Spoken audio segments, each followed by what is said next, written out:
I'm David Volk, a voice of the resistance, albeit a strange and silly one.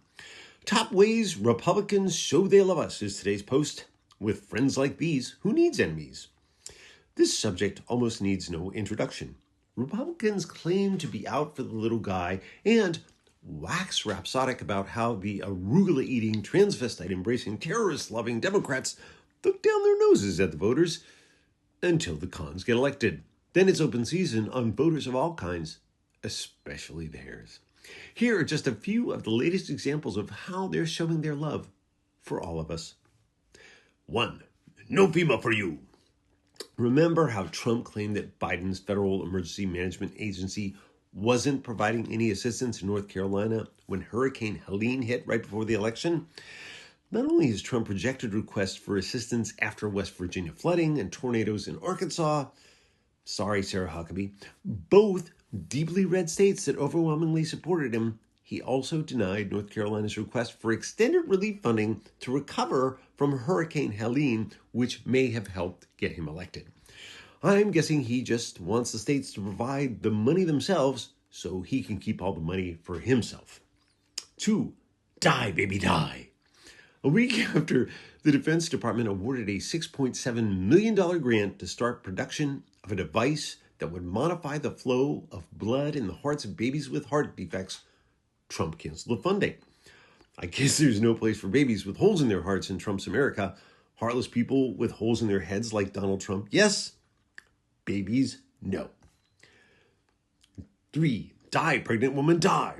We've all heard about the pregnant women who die because doctors in some states are afraid to perform abortions until the woman is in distress.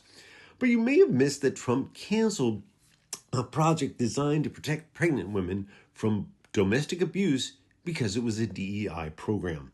That sounds funny coming from the ultimate mentally challenged DEI hire, but if it helps, Donnie, in an effort to make the program more inclusive, we'd be happy to offer it to men as well whenever they get pregnant.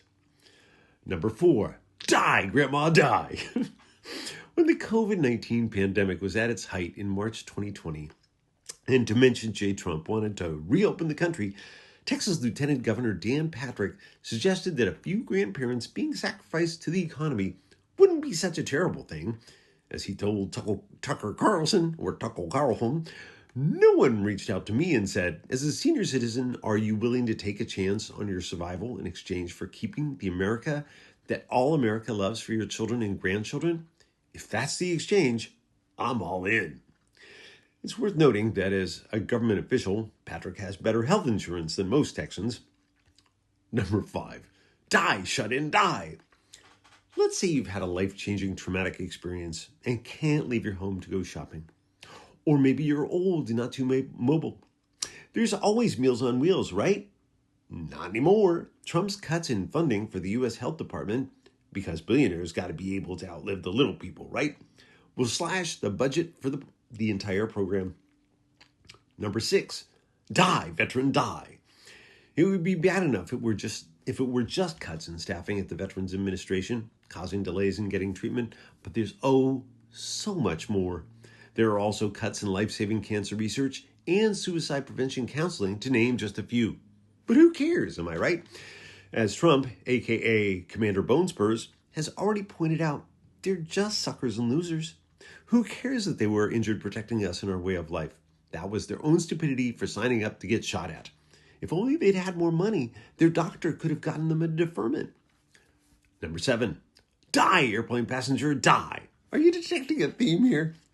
When a passenger airplane hit a military helicopter doing military maneuvers over Washington, D.C., killing everyone involved, Trump sprang into action and cut more jobs in the Federal Aviation Administration.